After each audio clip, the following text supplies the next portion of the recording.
ucapkan terima kasih ke Mas Kiki ya atas kesempatannya, juga ke teman-teman yang udah berpartisipasi di webinar ini. Perkenalkan, nama saya Riken Putra Haki.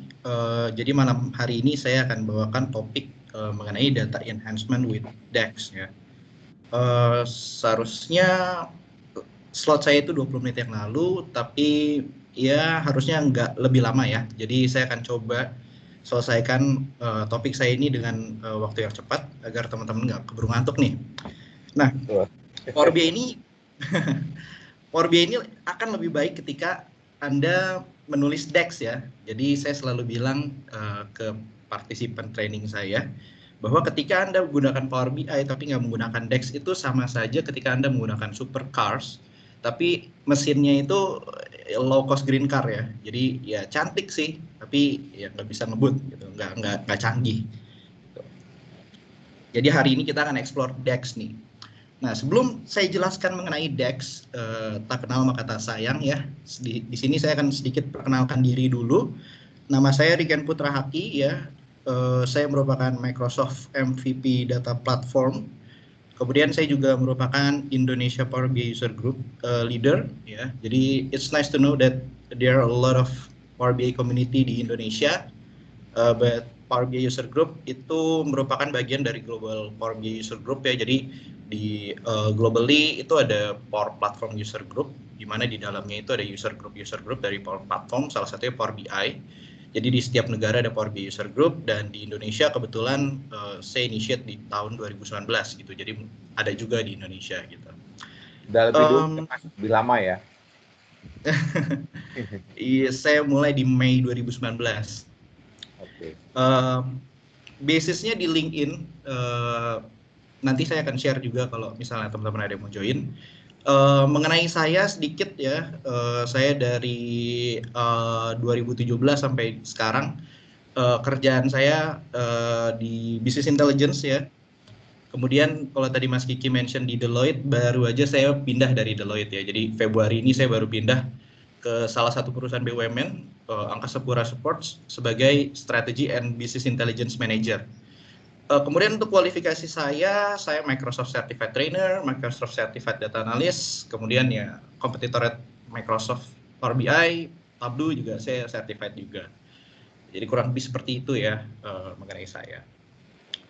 Nah, sebelum saya menjelaskan DEX, di sini saya akan menjelaskan si Power BI ini atau si Business Intelligence ini dari kacamata self-service business intelligence. Gitu, di mana business users itu dapat melakukan business intelligence secara end-to-end sebenarnya di Power BI. Nah, ini adalah metodologinya. Gitu. Jadi dimulai dari data transformations, mungkin sebelumnya sempat dibahas mengenai Power Query. Anda dapat menggunakan Power Query untuk fase data transformation ini, untuk membersihin data, ngerapihin data, mash up data, dan sebagainya. Kemudian Anda juga bisa melakukan data modeling ya pada tab relationship di Power BI. Tadi sempat di-mention terkait dengan star schema. Ya, Anda juga bisa tuh ngelink-linkin table-table yang terpisah sehingga nantinya Anda bisa nge-look up dari satu table ke table yang lainnya. Sehingga Anda bisa memiliki multidimensional view. Nah, yang akan saya bahas ini adalah data enhancement nih. Jadi, kalau kita ada punya data, di sini kita akan coba enhance nih data-data yang kita punya sehingga data-data ini bisa bunyi nih ya, bisa menghasilkan actionable insights ya. Jadi nggak hanya sebatas visualisasi aja gitu, tapi kita tahu nih kira-kira kondisi bisnis kita dari data yang ada ini oke atau enggak sih nih. Jadi kita bisa measure business performance kita, baru setelah itu masuk ke visualization, di deploy solusinya, lalu kita analisis tuh dashboard yang udah jadinya. Jadi ini adalah kacamatanya nih ya, jadi dari kacamata self-service. Karena bisa aja Power BI itu hanya digunakan sebagai data visualization tool saja gitu. Sebelumnya, proses-proses sebelumnya dilakukan di tools lain. Tapi dalam kacamata saya saat ini adalah dari skenario self-service business intelligence gitu, di mana secara end-to-end dilakukan di Power BI. Oke, kemudian jadi apa sih itu data enhancement? Tadi saya sudah sempat bahas ya. Kita akan coba mengenhance data atau data model kita dengan kalkulasi, matrix atau ratio yang dibutuhkan agar kita bisa measure business performance. Nah, untuk melakukan data enhancement kita gunakan yang namanya DEX nih atau data analysis expressions. Nah, DEX ini basically adalah seperti formula di Excel ya, ketika Anda pakai sum, min, max, average gitu ya. Nah, ini sama nih, bedanya ini ada di Power BI. Nah, DAX ini ada 250 functions ya. Jadi kalau di Excel yang standalone version itu punya 467 functions ya, di luar yang dynamic array. Kalau Power BI ini so far punya 250 functions. Dan 80 diantaranya namanya sama nih. Ya, Anda akan ketemu lagi dengan yang namanya sum, min, max, average gitu ya. Tapi treatment-nya aja yang beda. Kalau di Excel mungkin referensinya itu adalah cell base ya. Jadi kalau Anda sum, sel apa yang mau di-sum. Kalau di Power BI itu sifatnya column base. Jadi kalau Anda menggunakan fungsi sum, kolom mana nih yang mau di-sum gitu. Nah, kemudian untuk membuat perhitungan di Power BI, untuk mengenhance data kita di Power BI dengan menggunakan DAX tadi, itu ada dua bentuk nih ya. Ada yang namanya calculated column, kemudian ada yang namanya measures. Nah, ini perbedaannya ya. Tapi gampangnya adalah kalau calculated column itu kita buat kolom baru. Dia akan ngisi di data grid-nya. Tapi kalau measures ini sifatnya perhitungannya dia calculated on the fly. Jadi dia nggak ngisi data grid-nya, tapi dia hanya akan muncul ketika dipanggil ke dalam bentuk visuals. Nanti kita akan coba nih ya. Kapan sih kita pakai calculated column, kapan kita pakai measures, kapan kita nggak bisa pakai calculated column. Seperti itu.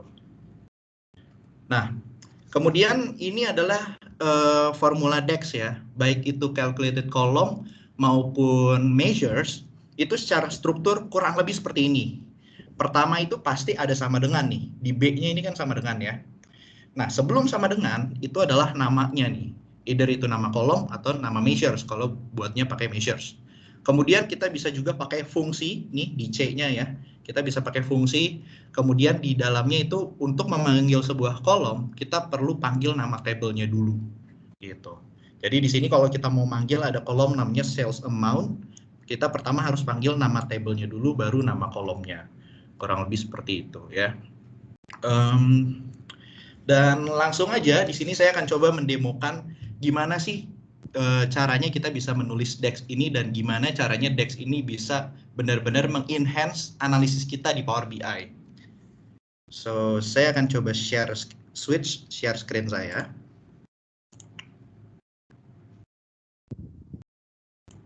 Oke, so saya akan coba load ya. Saya akan coba load data yang ada di SQL Server saya ke Power BI from scratch ya. Jadi saya akan pilih langsung di Power BI-nya untuk konektor SQL Server. Saya akan koneksikan dengan database saya. Ya.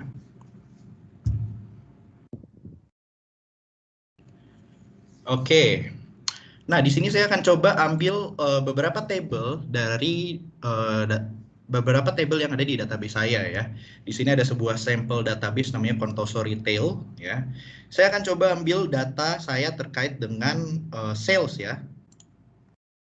Kemudian di sini saya akan ambil beberapa data lainnya ya, terkait dengan misalnya data produknya, kemudian produk subkategorinya, produk kategorinya, kemudian data terkait dengan tokonya, kemudian terkait dengan geografisnya. Kurang lebih seperti ini. Nah, saya akan coba ambil semua data ini, saya akan load ke Power BI. Dan saya akan menuliskan formula DAX di atas data-data ini.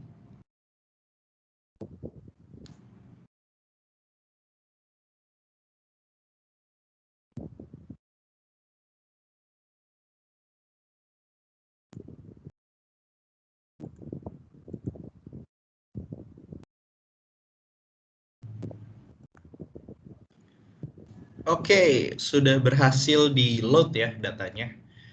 Di sini saya ingin perlihatkan dulu ya terkait dengan model datanya. Jadi ini adalah data-data yang saya punya nih. Mungkin saya nggak akan terlalu banyak bahas terkait dengan data modeling ini karena tadi udah sedikit dibahas di star schema. Tapi di sini saya ingin memperjelas sedikit terkait dengan data model ini. Di sesi awal kan tadi sudah sempat dibahas mengenai star schema ya. Table mana sih yang merupakan fact table, table mana yang merupakan dimension table. Nah, di sini saya akan coba jelaskan sebuah konsep data modeling ya, oleh Power BI expert di luar sana namanya Rob Coley. Jadi dia menciptakan konsep namanya Coley Layout Methodology, ya, untuk membuat business users itu dapat memahami konsep star schema ini. Jadi dia memisahkan dimension table dengan fact table. Jadi dimension table itu dia kasih istilah dengan nama lookup table. Kemudian fact table ini dia kasih istilah dengan data table gitu. Karena secara konsep di Excel flow-nya seperti itu ya kalau kita punya table. Nah, ini saya jelaskan ini karena ini ada kaitannya juga dengan DAX ya. Jadi untuk dapat memahami DAX Anda perlu paham dulu nih data modelnya. So ini untuk table-table yang dimension ini akan saya pindahkan ke atas di sini. Saya akan pindahkan semua table-table ini ke atas, ya, seperti ini. Kemudian fact table-nya ini saya taruh di bawah. Sehingga siapapun yang melihat data model ini akan paham bahwa mana sih yang merupakan lookup table, yaitu yang ada di atas, mana yang merupakan data table. Nah, data table atau fact table itu basically adalah data yang perubahannya paling sering terjadi ya. Biasanya berupa data transaksi gitu ya, atau dalam kasus ini transaksi sales ya. Sedangkan dimension itu bisa dibilang seperti master data gitu ya, data yang misalnya lebih jarang terjadi perubahan gitu. Jadi jumlah produk kan mungkin tidak sesering penambahan transaksi yang terjadi. Seperti itu ya. Nah, dan ketika kita melakukan visualisasi, yang akan kita gunakan sebagai filter itulah yang ada di atas ini ya, yang menjadi sebagai dimension atau lookup table. Dan yang akan difilter itu adalah yang di bawah sini kan, yaitu fact table. Karena sama juga seperti di Excel ya. Ketika Anda punya table, Anda filternya kan dari atas di sini kan. Saya filter misalnya saya buang furniture. Saya ambil furniture saja gitu. Saya filternya dari atas, kemudian yang terfilter yang ada di bawah. Sama juga ketika untuk kolom lainnya, misalnya saya mau ambil Alexandria aja, oke. Nah, ya saya filternya di atas, kemudian yang berubah adalah yang di bawahnya, hanya terambil hanya untuk Alexandria saja. Jadi seperti itu kurang lebih si Rob Coley itu menciptakan konsep Coley Layout Methodology itu untuk memudahkan business users memahami si fact table itu. Nah, di sini saya akan langsung mulai ke membuat perhitungannya. Jadi gimana sih caranya buat perhitungan di Power BI? Simpelnya Anda bisa buat dari atas ini nih di section calculation di tab home ya. Atau Anda bisa klik kanan pada table yang Anda inginkan untuk membuat perhitungan. Nah, di sini saya perlihatkan dulu datanya ya. Bahwa di sini saya punya sebuah data transaksi sales ya, namanya fact sales ini. Ini isinya adalah transaksi yang terjadi di si Kontoso ini gitu ya. Saya punya data terkait dengan kapan transaksinya terjadi di toko mana, produk apa yang dijual dan seterusnya ya. Nah, di sini salah satunya saya punya sales amount ya. Yang merupakan total sales dari masing-masing transaksinya. Saya juga punya total cost yang merupakan total cost of goods sold dari masing-masing transaksinya gitu ya. Nah, ceritanya saya mau buat perhitungan untuk mencari selisihnya nih atau marginnya. Nah, di sini saya akan perlihatkan dengan dua cara ya, yaitu dengan calculated column dan yang kedua dengan menggunakan measures sehingga Anda tahu bedanya apa. Saya akan start dari calculated column dulu nih. Jadi saya akan klik kanan pada table fact sales-nya. Lalu saya akan pilih new column ya. Sehingga setelah saya klik new column, di bagian atasnya ini akan muncul formula bar-nya. Ini mungkin kalau Anda sering pakai Excel udah familiar ya dengan tampilan ini. Dan seperti yang saya jelaskan sebelumnya, bahwa di setiap kita membuat formula di Power BI itu selalu ada sama dengan. Sebelum sama dengan ini adalah namanya nih. Jadi kolom baru ini namanya apa nih? Saya akan beri nama sebagai margin. Gitu ya. Nah, setelah sama dengan, itu adalah perhitungannya. Kita mau hitung apa nih? Ya. Bisa kita langsung panggil kolomnya atau kalau misalnya kita mau pakai fungsi itu juga bisa juga gitu ya. Nah, di sini kan saya mau kurangin sales amount dengan total cost itu tadi ya. Jadi saya langsung panggil aja nih kolom sales amount-nya ini. Seperti yang saya mention sebelumnya bahwa ketika kita ingin memanggil nama kolom, di sini formatnya adalah kita panggil nama table-nya dulu baru nama kolomnya gitu ya. Nah, tapi kita nggak perlu ngetik panjang-panjang nih karena di dalamnya itu ada yang namanya IntelliSense. Jadi kita ngetik apapun di formula bar Power BI ini dia akan langsung ngingetin kita mau ngetik apa. Ya, jadi saya tinggal ketik enter nih. Saya panggil sales amount, kemudian saya kurangi dengan total cost. Seperti itu ya. Jadi ini adalah perhitungan pertama saya nih. Kemudian saya tekan enter. Oke. Nah, lalu dia akan langsung buatkan saya satu kolom baru di table ini, namanya adalah margin. Ya, yang isinya adalah sell amount dikurangi dengan total cost. Jadi dia akan langsung hitung row by row di sini datanya. Ya, seperti yang Anda lihat di sini. Nah, itu adalah perhitungan dengan menggunakan calculated columns. Selanjutnya saya akan buat perhitungan yang sama, tapi saya akan gunakan measures. Ya, jadi langsung saja saya akan klik kanan lagi pada tab fact sales ini. Lalu saya akan pilih, kalau tadi saya pilih new column, sekarang saya akan pilih new measure. Sini ya.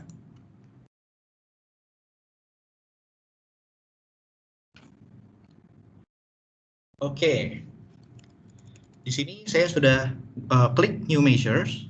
Sama ya, bentuknya di formula bar ini juga kita tulis formulanya. Di sini saya akan beri nama sebagai margin 2. Gitu ya. Nah, untuk margin 2 ini ya, tadi kan sama nih, kita mau hitung sales amount dikurangi total cost.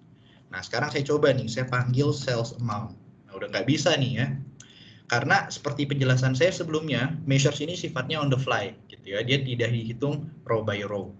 Makanya untuk menghitung margin, di sini saya perlu sum dulu. Ya, saya perlu sum dulu si sales amount-nya. Gitu ya. Saya perlu sum dulu si sales amount-nya. Baru sekarang saya bisa panggil kan. Kemudian akan saya kurangi dengan sum lagi ya dari si total cost. Seperti ini. Ya. Kenapa sih harus pakai sum? Karena basically measures ini awalnya dia hanya bisa mengembalikan satu buah value, tapi bisa difilter gitu ya. Nah, Anda bisa lebih jelas perbedaannya dengan calculated column ketika saya tekan enter. Ya. Ini udah jadi nih margin 2 ya. Sudah ada di field listnya margin 2, tapi ketika saya scroll ke kanan, nah margin 2 ini nggak ada nih di data grid saya. Di data grid terakhir hanya ada margin doang. Ya, yang saya buat dengan menggunakan measures itu nggak ada nih di data view saya. Nah, tapi hasilnya sama nggak sih? Kita coba untuk tampilkan dalam bentuk chart. Jadi saya akan buat sebuah chart di sini. Ya, saya akan buat sebuah chart. Lalu di sini saya akan coba gunakan kolom margin. Ya, saya akan gunakan kolom margin. Dan di sini hasilnya untuk margin ya, kolom margin itu kalau ditotalin adalah 7,05 miliar. Ya.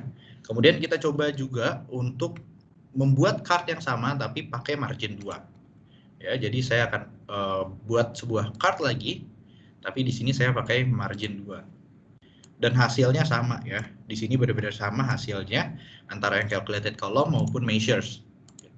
Dan kalau saya tuangkan ke dalam bentuk chart juga sama juga ya keduanya. Misalnya saya filter berdasarkan negara gitu ya atau region country name. Di sini. Nah, dua-duanya exactly menghasilkan angka yang sama. Di United States itu 4004 sekian ya. Di yang measure margin 2 juga sama ya. Di United States 4004 sekian ya. Jadi menghasilkan hasil yang sama. Tapi tadi perbedaannya. Kalau measures dia tidak mengisi data grid ini, ya dia sifatnya on the fly, gitu. Itu kenapa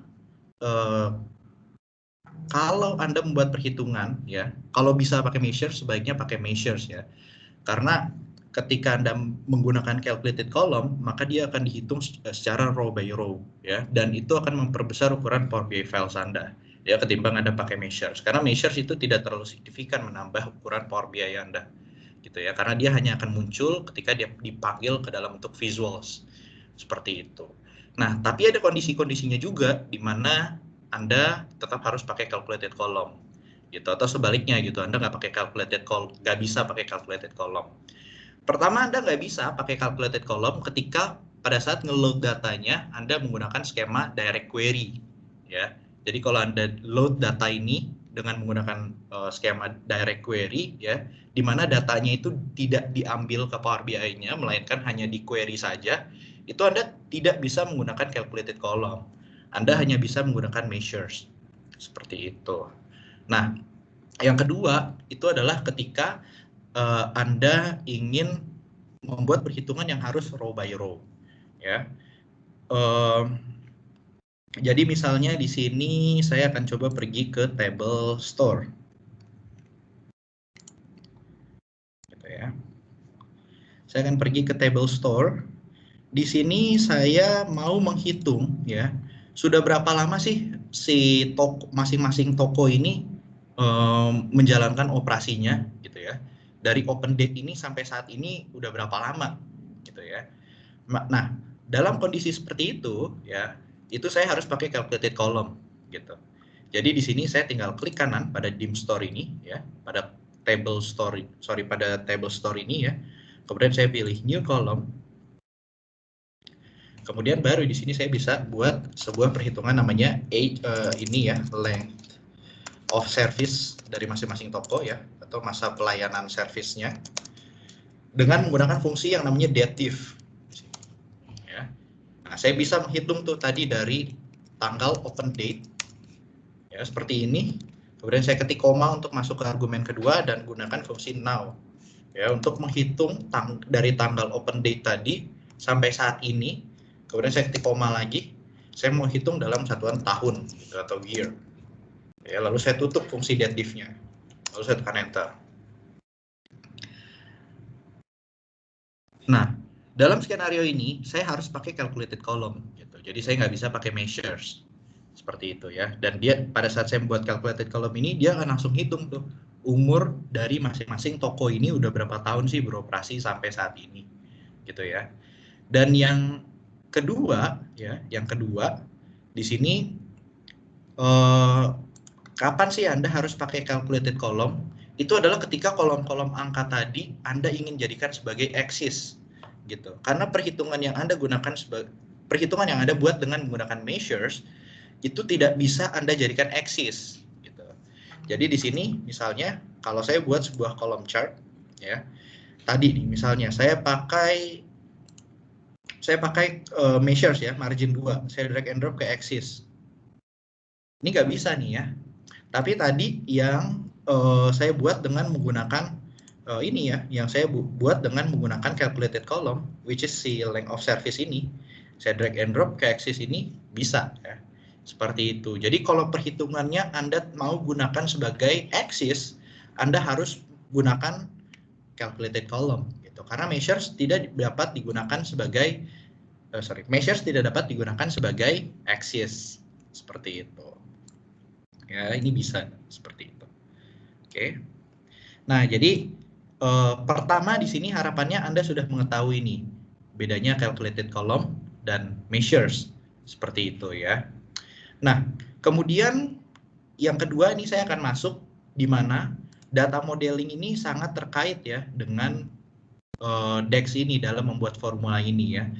Ketika Anda membuat banyak formula, nah formula itu akan lebih dalam analisanya ketika Anda punya data model yang banyak ya, yang saling terintegrasi dengan tabel-tabel yang lainnya. Artinya Anda bisa melookup ke dimension-dimension yang lainnya gitu. Karena itu powerfulnya si DAX itu ya. Jadi saya hanya butuh buat formula sekali aja seperti ini tadi margin 2. Oke. Lalu saya bisa tambahkan kolom-kolom yang ada di tabel lainnya ya. Misalnya margin 2 ini selain saya mau lihat berdasarkan negara, saya mau juga misalnya lihat berdasarkan produk kategorinya. Gitu. Ini bisa juga seperti ini. Gitu ya. Jadi saya bisa bagi lagi seperti itu.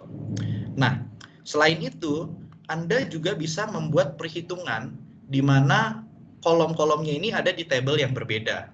Gitu ya. Jadi saya ambil contoh seperti ini. Saya masuk lagi ke table sales. Ya. Saya masuk ke table sales lagi. Kalau tadi kan sales amount-nya sudah dihitungin nih di sini ya. Sudah dihitungin, udah jadi gitu ya. Sales amount ini kan berasal dari sales quantity atau volume-nya ya, atau dalam transaksi itu berapa sih barangnya yang dijual gitu. Dan dikali dengan unit price gitu. Jadi dari masing-masing item itu atau dari masing-masing quantity itu berapa harganya gitu ya.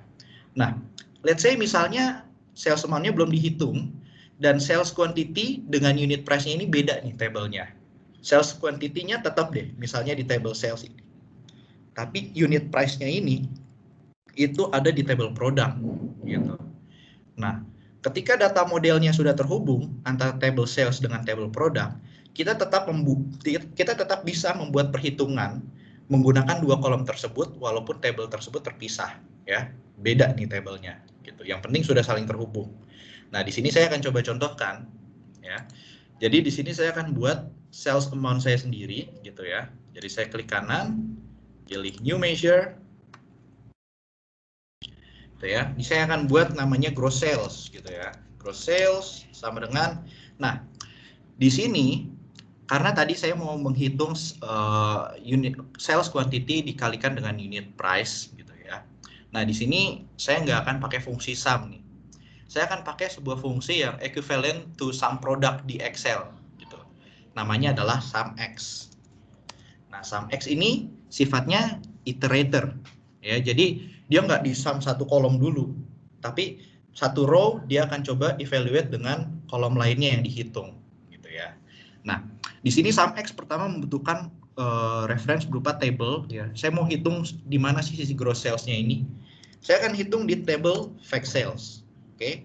Kemudian saya masuk ke argumen kedua yaitu expressions. Apa sih yang mau saya hitung gitu ya. Nah, yang saya mau hitung di sini adalah sales quantity seperti ini ya. Saya panggil aja langsung dan saya akan kalikan dengan unit price yang ada di table product. Nah, kalau saya panggil seperti ini, unit price yang ada di table product nggak muncul nih ya. Yang muncul hanya yang ada di table sales saja. Nah, untuk memanggil unit price yang ada di table product, saya perlu panggil dengan fungsi related gitu ya. Baru sekarang saya bisa panggil unit price yang ada di table product. Seperti ini. Saya tutup related-nya, saya tutup sum X-nya. Kurang lebih seperti ini. Oke. Nah, kemudian saya centang lagi nih, ya. Saya buat sebuah card. Saya buat sebuah card baru di sini untuk menambahkan gross sales ini, ya. Hasilnya gross sales ini adalah sebesar 12,62 miliar. Dan tetap juga bisa difilter juga. Jadi kalau misalnya saya mau filter berdasarkan negara, gitu ya. Ini bisa juga. Saya ganti bar chart dulu, lalu saya filter berdasarkan negara. Seperti ini. Tetap bisa juga, gitu ya. Ini sales ya, bukan margin ya. Seperti itu. Nah, tentunya untuk dapat menggunakan fungsi related tadi ya, data modelnya ini sudah harus saling terhubung nih. Karena kalau misalnya ternyata produk ini nggak terhubung, gitu ya, saya hapus misalnya, maka dia akan error, gitu. Karena saya tadi pakai fungsi related untuk manggil unit price dari table sales, sedangkan keduanya belum saling terhubung, gitu.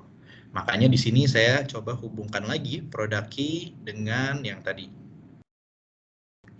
Oke, dengan product key yang ada di table product. Kalau saya balik lagi, ya udah benar lagi, gitu ya. Jadi kurang lebih seperti itu dari si DEX-nya itu ya.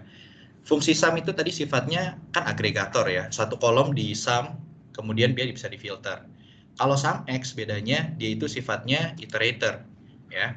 Kalau kita lihat antara table fact sales dengan table product kan tadi terhubung dengan kolom product key ya.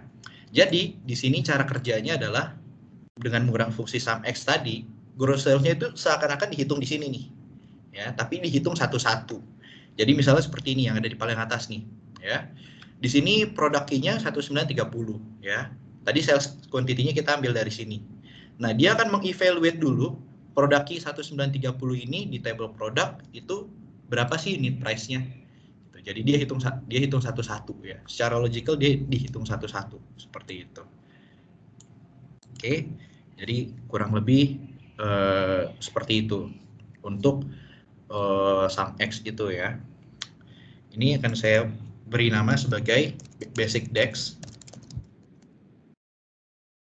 Oke. Lalu selanjutnya di sini saya akan masuk ke fungsi dari time intelligence ya. Jadi basically fungsi time intelligence ini adalah fungsi-fungsi yang dapat kita gunakan untuk menganalisis data berdasarkan satuan waktu gitu ya. Nah, ini saya akan coba buat sebuah matriks dulu di sini. Pada matriks ini saya akan coba gunakan tanggal transaksinya ya. Di mana di sini saya akan gunakan tahun sebagai rows. Kemudian saya akan gunakan bulan sama juga ya sebagai rows di sini. Dan saya akan expand matriksnya seperti ini. Oke. Kemudian saya akan coba gunakan gross sales yang tadi saya sudah buat di sini. Ya. Kemudian saya fokus mode. Nah, pada level ini kan angka dari gross sales ini masih menghasilkan ini ya, masih menghasilkan angka-angka yang sifatnya actual di masing-masing bulan gitu ya, atau istilahnya month to date ya.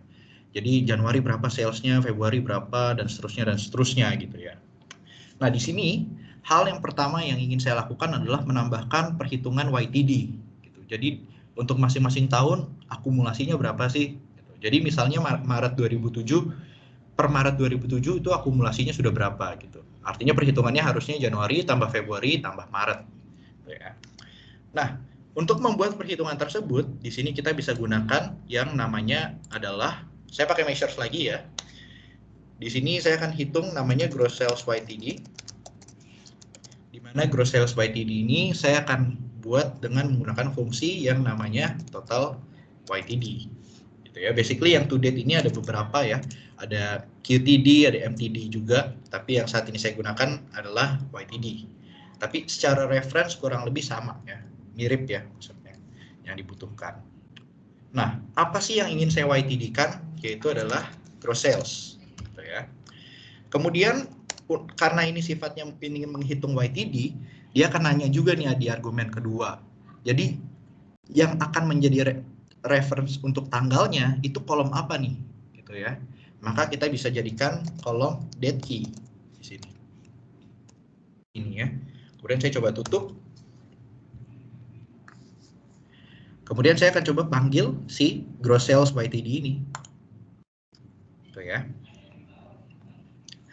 Seperti yang Anda bisa lihat di layar ya, bahwa pada gross sales YTD ini dia akan menghitung akumulasinya nih ya. Kalau di gross sales itu Februari 303, maka kalau di gross sales YTD ini Februarinya itu adalah merupakan hasil dari Januari tambah Februari, yaitu 579. Jadi seperti itu ya, kita bisa dengan mudah menghitung YTD ini. Dan YTD ini juga ending date-nya bisa kita atur. Saat ini kan dia Januari ke Desember ya. Bagaimana misalnya, oh saya tuh endingnya bukan di Desember. Perusahaan saya tuh misalnya endingnya di Mei ya. Nah, di sini kalau saya buka lagi formulanya, saya ketik koma, itu masih ada dua reference yang sifatnya optional, yaitu adalah filter dan year end date. Nah, dengan menggunakan reference filter ini, kita bisa set nih tanggal endingnya. Misalnya saya mau tanggal endingnya di 30 bulan 6. Lalu saya tutup lagi, saya tekan enter. Nah, sekarang ending date-nya itu tidak berakhir di Desember ya. Jadi dari Desember dia lanjut lagi ngitung. Ya, dia akan berhenti di 30 Juni ya, baru dia mulai lagi dari baru. Seperti itu. Jadi dalam kasus ini kita bisa atur, tapi saya akan hapus ya, saya akan pakai Desember aja nih ending date-nya. Seperti itu. Oke, di fungsi time intelligence yang kedua, saya akan coba demokan fungsi yang namanya same period last year. Jadi dengan fungsi same period last year ini ya, itu kita bisa menghitung ya angka yang ada tepat di 1 tahun sebelumnya gitu. Jadi kalau bulan ini tahun 2009 itu 823 sel saya, di tahun sebelumnya di periode yang sama sel saya berapa sih gitu. Nah, untuk melakukan itu kita bisa menggunakan fungsi yang namanya same period last year yang dikombin dengan fungsi calculate. So, saya akan buat perhitungan lagi di sini ya dengan menggunakan measures juga. Di mana di sini saya akan buat perhitungan namanya adalah gross sales YTD last year. Gitu ya. Di mana gross sales YTD last year ini saya akan gunakan fungsi yang namanya calculate ya. Calculate ini adalah fungsi any kind of if functions yang ada di Excel. Jadi kalau di Excel ada sum if, count if, dan sebagainya. Nah, calculate ini adalah fungsi yang mengakomodir semua fungsi yang ada if-nya itu. Gitu ya. Jadi kita bisa menambahkan filter di dalam perhitungan kita. Ya. Jadi di sini misalnya saya mau menghitung gross sales YTD. Gitu ya.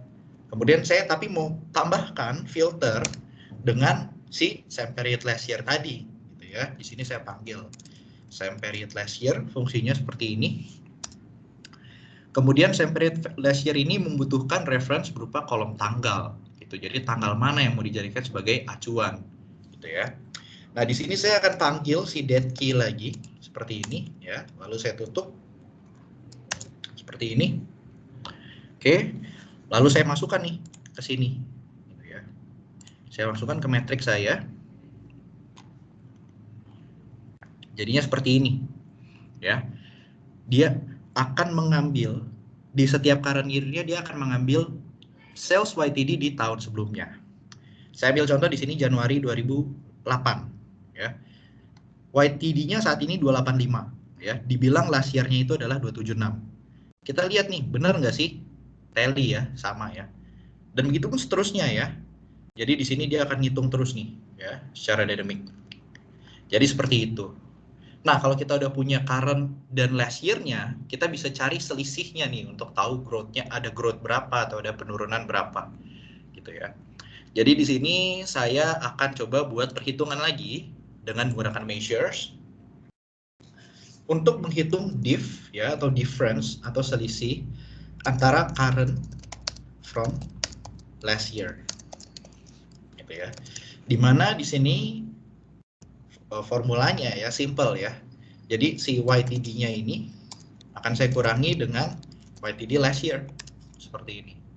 Lalu saya tekan enter. Kemudian saya pakai measures-nya di matrix ini. Ya. Sehingga dia akan ngitung nih, ya. Dia akan ngitung selisihnya dari current year ke dari current year dikurangi dengan last year, selisihnya berapa? Naik atau turun? Gitu ya. Tapi di sini kekurangannya adalah kalau kita lihat nih di atasnya di tahun pertama, dia ngitung diff padahal dia nggak punya selisih kan di tahun sebelumnya. Makanya di formula ini ya, itu kita bisa tambahkan fungsi if ya. Fungsi if-nya juga sama seperti di Excel ya. Ada logical test, result if true, dan result if false ya. Jadi saya akan ngetes apakah si last year-nya itu sama dengan 0 gitu ya. Kalau dia 0, maka si diff-nya ini blank aja deh ya. Otherwise, dia akan kurangi gross sales YTD dengan gross sales YTD last year seperti ini. Saya tekan enter. Lalu diff-nya di tahun pertama akan hilang ya. Baru setelah ini saya bisa hitung selisihnya dalam bentuk percentage ya. Jadi ya udah, saya buat measures baru lagi. Kemudian di sini saya buat diff dalam bentuk percentage ya. Dimana di sini saya akan bagi si diff-nya ini ya. Saya akan bagi dengan gross sales YTD last year-nya. Agar saya tahu kira-kira naik, kalau naik berapa persen, kalau turun berapa persen. Ya, lalu saya masukkan diff ini ke matrix ya. Kita bisa lihat di sini kalau diff-nya positif ya, di sini dibilang naik 0,03.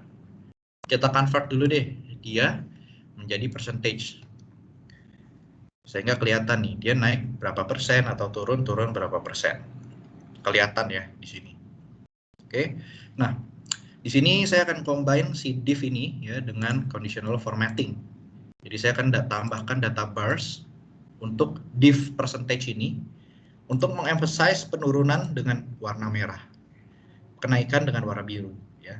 Saya klik OK ya. Sehingga di sini kalau kita lihat ya secara year over year ya, kita hanya pernah naik satu kali aja nih 3,34% ya di Januari 2008. Kemudian seterusnya kita turun terus secara year over year gitu. Jadi perhitungan-perhitungan ini kita bisa buat dengan menggunakan DEX tadi ya. Nah, apa sih manfaatnya kita buat perhitungan dengan DEX ya? Nah, di sini saya ingin tampilkan matriksnya seperti ini nih. Oke. Pertama saya akan buat sebuah pie chart yang akan menampilkan gross sales itu tadi ya dengan misalnya di sini adalah geografi, ya. Di sini saya akan pakai benua nih atau kontinen. Ya. Atau saya ganti kolom chart aja deh. Di sini dibilang bahwa ini ya, sales kita ini paling gede di Amerika Utara, gitu ya. Kedua di Asia, ketiga di Eropa. Tuh, seperti itu. Nah, analisanya berhenti di sini enggak? Tentunya enggak ya. Enggak hanya dari sisi kontribusi salesnya, saya juga ingin lihat dari pertumbuhannya juga nih, secara year over year. Nah, di sini saya akan coba tambahkan slicer, gitu ya, dan akan menambahkan kolom kontinen sebagai slicer ini. Sebenarnya dari sini juga bisa juga sih, tapi nggak apa-apa di sini saya tambahin slicer. Nah, saya mau lihat satu-satu kira-kira pertumbuhannya seperti apa sih masing-masing benua ini. Jadi saya klik North America nih. Ya. Secara year over year di North America turun terus tuh, ya, merah-merah terus gitu ya, negatif-negatif terus. Kalau saya pindah ke Europe sama juga ya. Tapi di tahun terakhir dia udah mulai mengalami recovery. Ya, penurunannya lebih turun lah. Kemudian saya pindah ke Asia ya. Nah, walaupun kalau tadi kita lihat kolom chartnya ini secara salesnya Asia itu nomor 2, tapi secara pertumbuhan Asia ini paling oke ya. Jadi kalau saya filter tadi ya, tumbuh terus tuh dia tuh, naik terus secara salesnya ya. Jadi kalau kita lihat di sini tahun pertama ke tahun kedua naiknya signifikan, tahun kedua ke tahun ketiga masih naik ya, tapi ya nggak terlalu signifikan di tahun pertama ke tahun kedua ya, seperti itu. Nah, itulah fungsinya ketika kita mengenhance data kita dengan menggunakan DEX ini ya, agar analisa kita bisa lebih dalam gitu. Dan menariknya ketika kita buat perhitungan di DEX itu nggak statik ya, jadi kita bisa turun-turunin terus analisis kita ya, kita bisa drill down terus ke whatever data yang kita punya. Seperti itu. Ini adalah ini ya, time intelligence. Oke. Nah, selanjutnya saya akan masuk ke yang selanjutnya, subtopik yang selanjutnya ya. Di sini saya akan bahas DEX ini terkait dengan forecast gitu ya. Nah, sebenarnya Power BI secara otomatis itu bisa menghasilkan forecast juga. Di sini kalau kita buat sebuah line chart ya, dengan menggunakan measures yang sudah kita buat pun itu bisa juga ya. Misalnya saya buat dengan menggunakan gross sales tadi. Dan saya akan visualisasikan dengan menggunakan dead key. Dan saya akan expand analisis saya sampai ke level bulanan seperti ini ya, dari 2007 sampai 2009. Nah, secara otomatis kita bisa menghasilkan forecast nih dari line chart ini dengan cara masuk ke tab analytics di sini, lalu di bagian paling bawah di sini ada yang namanya forecast. Ya, jadi kalau saya klik add, di sini dia bisa nambahin nih forecast. Tadinya saya hanya punya tahun 2007 sampai 2009 gitu ya. Lalu di sini dia munculin forecast untuk tahun 2010 berdasarkan historical data saya. Nah, forecast ini si Power BI hasilkan dengan menggunakan algoritma exponential smoothing. Konfigurasinya Anda bisa lihat di sini ya, bisa diatur di sini. Jadi misalnya jangkanya Anda buat jadi 12 data point atau 12 bulan. Kemudian Anda klik apply gitu ya. Maka forecast-nya jadi 12 bulan. Kemudian ada beberapa konfigurasi lainnya yang bisa Anda atur. Cuma memang forecast ini masih dirasa black box ya sifatnya. Jadi ya saya nggak tahu nih cara ngitung exponential smoothing-nya di dalamnya kayak gimana gitu ya. Behind of it saya nggak tahu. Gitu. Nah, selain buat secara otomatis seperti ini ya, kita juga bisa membuat secara manual gitu ya dengan menggunakan what if parameter. Di sini saya akan coba simpan ini sebagai forecast.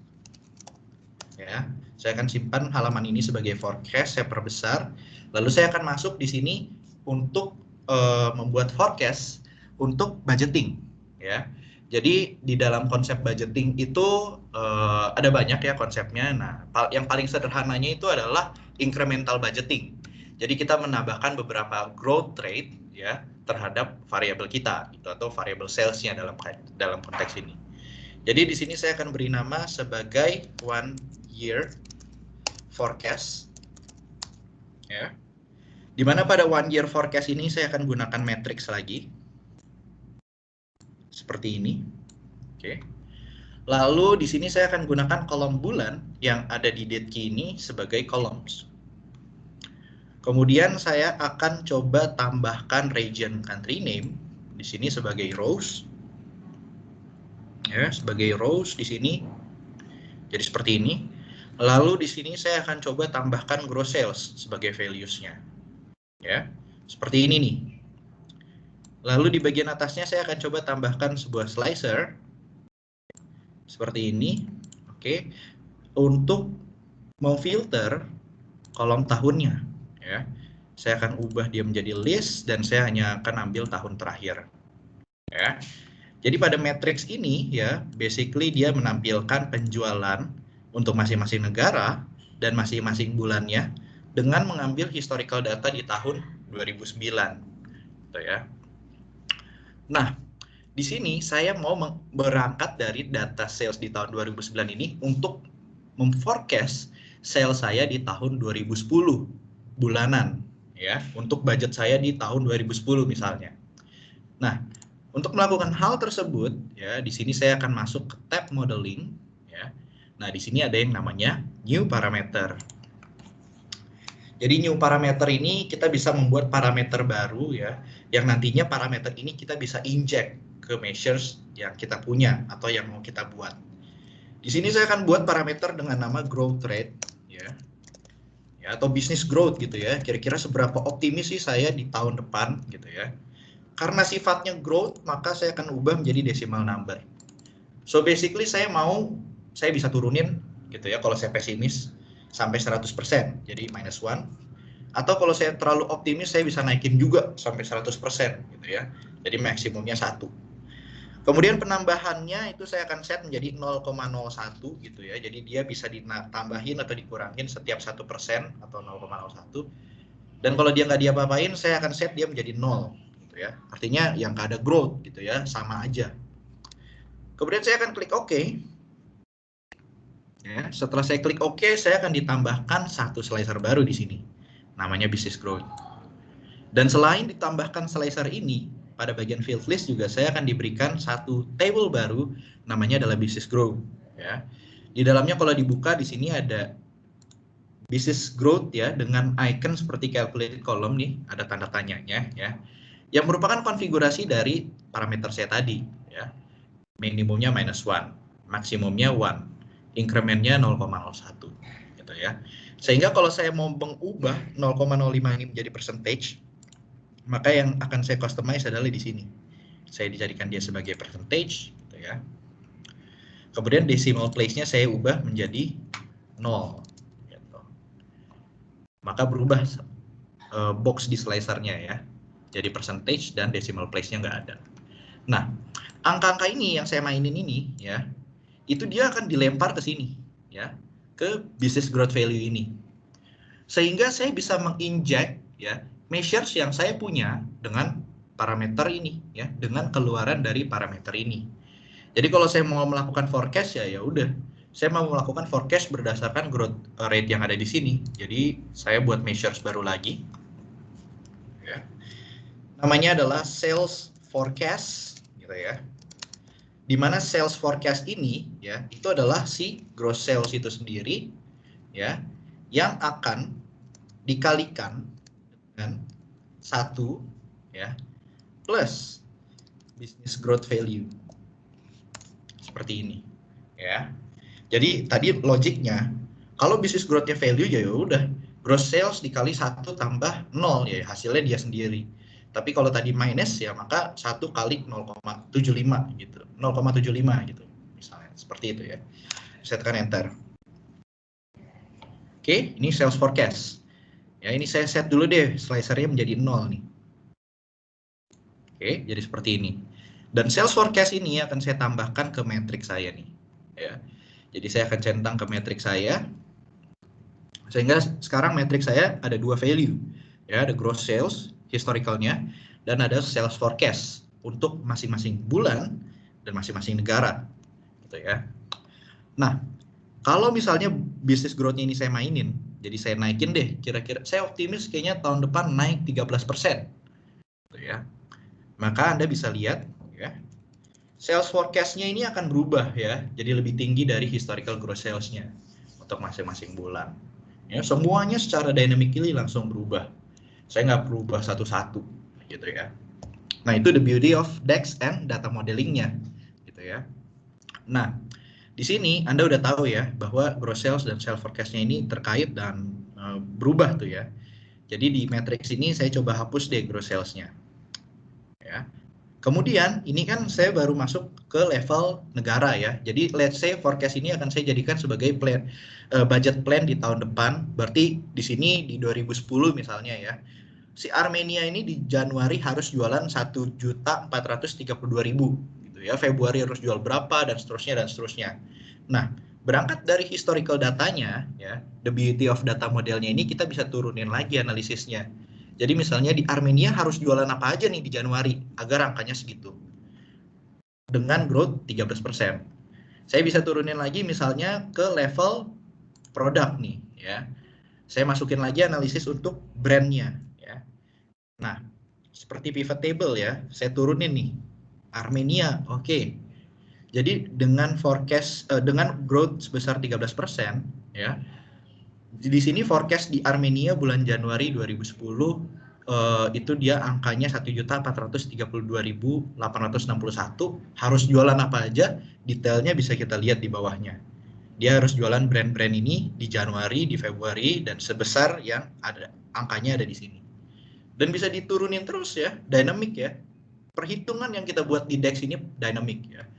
Jadi kalau saya turunin lagi misalnya berdasarkan ini ya, berdasarkan produk kategorinya. Harus jualan kategori produk apa aja sih? Nah, saya bisa turunin lagi nih ya. Jadi misalnya Armenia Edatum ini dia harus jualan camera and camcorder saja. Si Kontoso kalau saya buka ya, dia harus jualan ini aja gitu ya. Forecast-nya Anda bisa lihat seperti ini. Nah, ini dengan menggunakan konsep incremental budgeting ya. Jadi kita hanya menambahkan variabel growth aja atau variabel incremental aja ya. Tentunya parameternya bisa ditambahkan lebih dari satu ya. Jadi misalnya saya mau tambahin lagi churn rate dan sebagainya, itu bisa juga. Ya. Dan tentunya use case-nya masih banyak lagi gitu. Nggak hanya si incremental budgeting ini aja. Jadi sangat lebih dalam lagi analisis Anda ketika Anda menggunakan DEX ya, tidak hanya sebatas visualisasi aja gitu. Karena pengalaman saya di dalam bidang bisnis intelligence ini kadang sering gitu, ketemu company di mana sebelumnya udah bisnis punya ya BI dashboard, tapi nggak puas nih, ya top level atau business users nih nggak puas nih, ini ya lalu apa gitu actionnya. Nah makanya agar bisa menghasilkan actionable insights ya Anda bisa lebih dalam lagi membuat formula ya agar dapat memeasure bisnis performance-nya gitu. Dan pengalaman saya di 3 tahun terakhir ya itu saya lebih masuk ke arah strategi gitu. Jadi saya mengcombine si business intelligence ini dengan strategi gitu. Jadi dari insights ini mau ngapain nih ya, kita strategi go to marketnya gimana nih, kira-kira di tahun depan kita harus ngapain gitu. Nah selama 2,5 tahun terakhir ini kurang lebih disitulah saya bermain gitu. Jadi teman-teman di sini yang pakai Power BI ini sangat saya recommended banget untuk utilize banget yang namanya DEX ini ya, karena powerful sekali si DEX ini. Kemudian saya akan coba balik lagi sedikit ke slide saya ya. Jadi kurang lebih itu demonya. Dan di sini ya, DEX itu banyak banget ya. Seperti yang saya bilang itu DEX itu tadi ada 250 functions ya. Nah, kalau kita mengacu pada dokumentasinya Microsoft, DEX itu ini adalah kategori-kategorinya ya. Dari mulai date and time function sampai dengan time intelligent functions. Jadi ada banyak banget gitu ya. Sama seperti di Excel juga ya. Ada fungsi-fungsi untuk statistik, ada fungsi-fungsi untuk engineering misalnya. Bahkan baru-baru ini banyak juga ya fungsi DEX ini untuk financial functions seperti IRR dan sebagainya. Gitu. Jadi sangat banyak banget.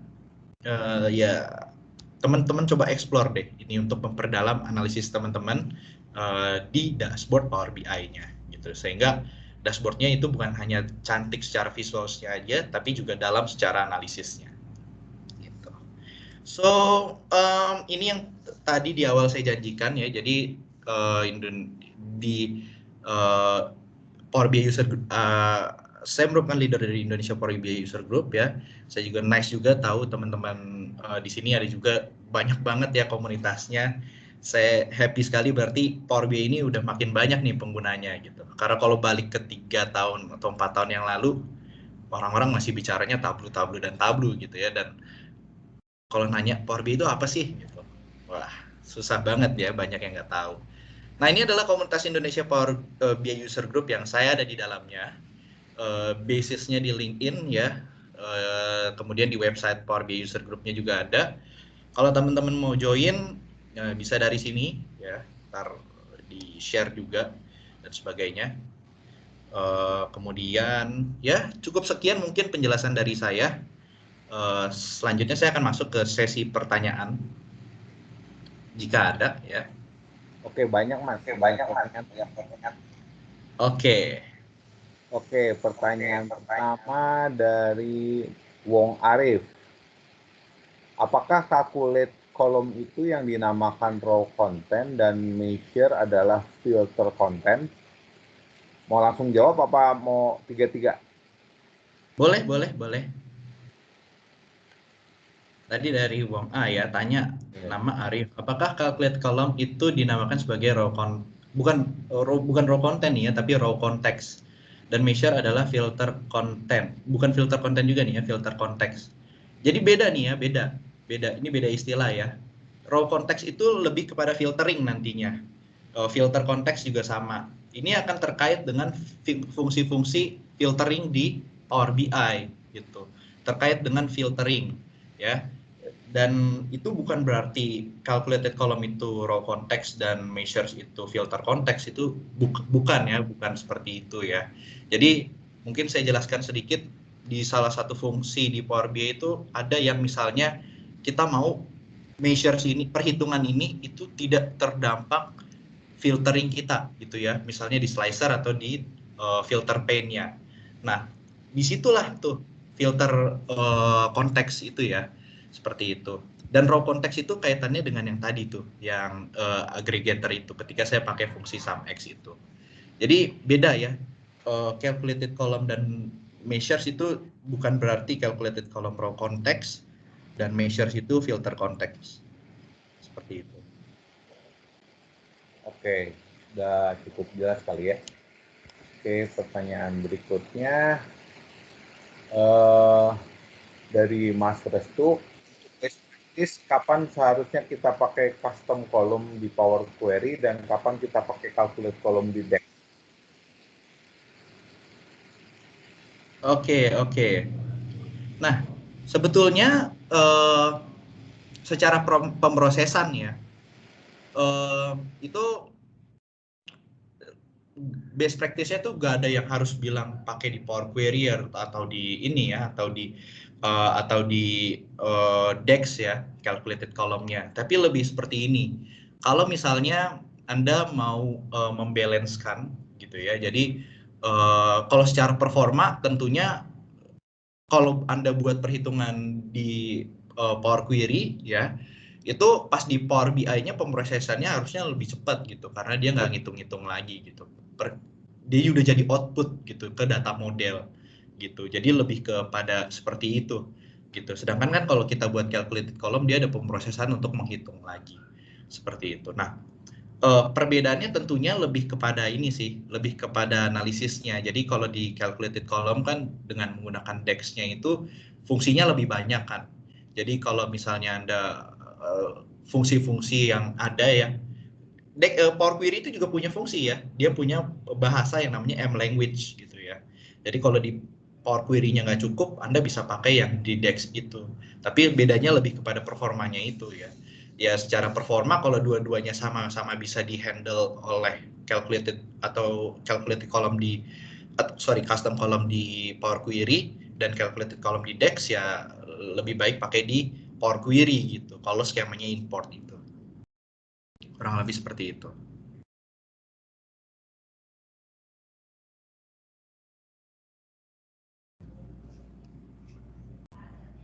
Ada lagi? Oke, berikutnya dari Mas Wahyu. apakah di Power BI bisa membuat forecast? Forecast sudah dilakukan tadi ya, sudah didemokan tadi ya. Misalnya naik turun sales sebuah produk dan seterusnya. Ini udah dipresentasikan ya Mas ya? Harusnya sudah tadi, baik yang automated generated dan juga yang tadi untuk incremental forecast itu. Oke. Jadi udah dijelaskan tadi ya. Oke. Nah, kemudian pertanyaan berikutnya dari Muhammad Rio Bastian.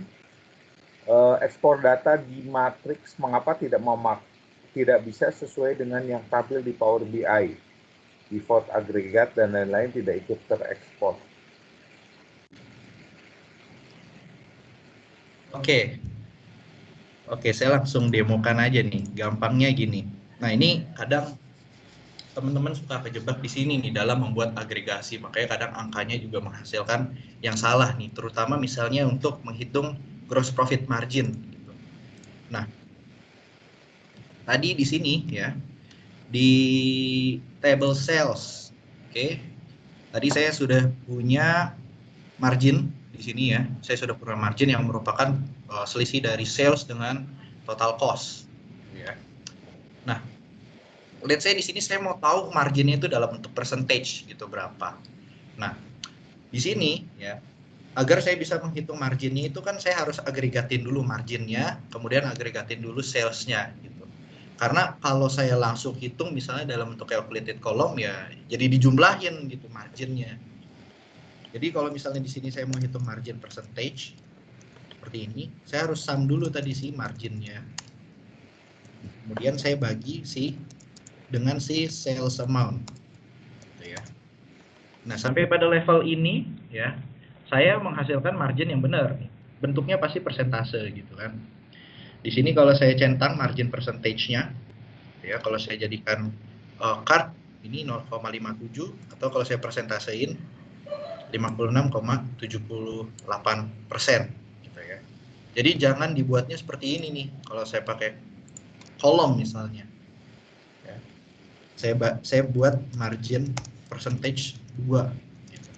Dimana saya bagi langsung si marginnya yang ini ya dengan si sales amount ya. Pada level row by row-nya sih benar dia nih, tuh kan, masing-masing transaksi marginnya berapa sih gitu kan. Tapi kalau misalnya saya totalin gini kan, si marginnya ini, margin percentage 2-nya ini ya angkanya jadi ngaco 1,82 M ini ya gitu. Jadi pastikan Anda agregatin gitu. Dan kalau udah diagregatin ya ini dynamic. Jadi even Anda buat pivot table, buat matrix ya yang equivalent to pivot table, ini angkanya akan terus ngitung ya. Jadi misalnya saya bagi berdasarkan kota. Seperti ini. Kalau saya bagi lagi berdasarkan tahun sebagai kolom. Ya. Tetap benar angkanya gitu ya. Di sini bahkan ada satu tahun yang kosong ya di Kyoto marginnya. Jadi pastikan pakai measures gitu ya. Nah, dan sama juga nih kalau misalnya bicaranya diekspor ke Excel gitu misalnya. Diekspor ke Excel. Nah, ketika diekspor ke Excel ini angka-angkanya kan sudah tidak dynamic lagi ya. Jadi ini udah jadi output gitu. Jadi datanya itu akan valid sampai kepada level ini aja nih. Tahun dan kotanya ini gitu. Jadi kalau saya buka di sini ya, saya ekspor ke Excel si matriksnya ini yang menghitung marginnya itu, maka angkanya udah jadi seperti ini. Jadi kurang lebih seperti itu jawabannya. Oke. Thank you Mas Riken. Pertanyaan terakhir dari Mas Bagus Andika. Jalur sertifikasi profesional untuk Power BI, prerequisite site-nya apa? Syarat utamanya apa? Bukain aja nih ya. Nah, flow-nya ya yang teman-teman perlu ingat itu kurang lebih sama seperti yang tadi saya jelaskan nih secara metodologi ya. Jadi di sertifikasi Power BI ini untuk sertifikasi DA100 ya, Microsoft Certified Data Analyst. Walaupun istilahnya beda ya, tapi secara flow sama. Dari mulai Anda Anda harus ngerti gimana caranya memprepare, membersihkan, memesh up data Anda menggunakan Power Query, ya. Kemudian memodelkan data yang Anda punya, ya, dengan menggunakan relationship pane yang ada di Power BI. Anda harus bisa juga enhance data-data Anda dengan menggunakan DAX, ya. Anda harus bisa visualisasikan data Anda, kemudian Anda juga bisa harus deploy dashboard Anda ke Power BI Services, ya. Jadi ekosistem Power BI juga teman-teman harus ngerti. Dan Anda juga harus bisa melakukan visual analysis gitu ya. Jadi Anda harus bisa juga tuh ngambil insights dari visualisasi yang udah ada. Dan kalau kita lihat outline-nya di sini di DA100 ya. Ini sertifikasinya si Power BI ini ya. Ini Anda bisa lihat di course outline-nya ya. Kurang lebih seperti yang saya jelaskan tadi ya. Ini adalah skill-skill yang di-measure dari mulai preparing data, model the data, kemudian visualize the data, analyze the data, dan deploy and maintain deliverables. Kalau kita buka detailnya lagi, ya bisa lebih jelas lagi ya. Ini data preparation, data transformation, dan sebagainya, data modeling gitu ya, kemudian DAX ya, seperti itu, kemudian visualization ya. Kemudian Anda juga bisa harus menganalisa data Anda, dan Anda juga harus bisa mendeploy solusinya. Secara knowledge-nya seperti itu ya. Tapi ya kurang lebih ujiannya dalam bentuk pertanyaan. Gitu. Kurang lebih seperti itu. Oke. Sepertinya pertanyaan terakhir tuh Mas. Oke. Oke, thank you Mas Riken, Mas Nugi, dan Mas Oki atas waktu dan sharingnya. Jangan lupa untuk mengisi feedback form dan form absensi di link ini. Saya share linknya.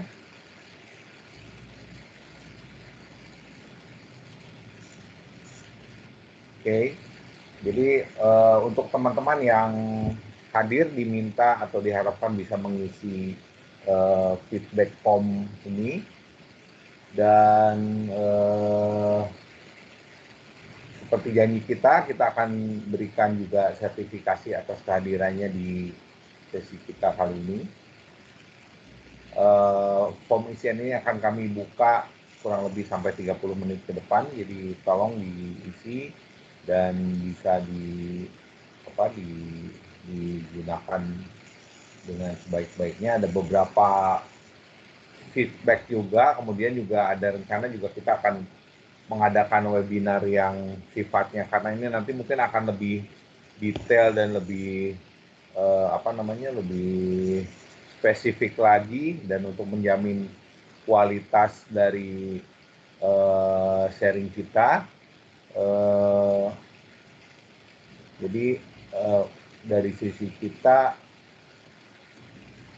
akan atau ada rencana untuk melakukannya secara berbayar mungkin. Nah, itu ada pollingnya juga di situ. Bagaimana kalau kita lakukannya secara berbayar, dan kurang lebih kira-kira harga atau biaya yang rasional di angka berapa. Begitu. Nggak terasa waktunya sudah sampai jam 10 malam ini. Terima kasih Mas Nugi, Mas Oki, Mas Riken. Terima kasih Pak. Ada yang mau ditambahin dari Mas Nugi, Mas Oki, atau Mas Riken? Kalau dari saya sih udah sih cukup Pak. Oke. Iya. Mas Nugi, masih di mute Mas Nugi?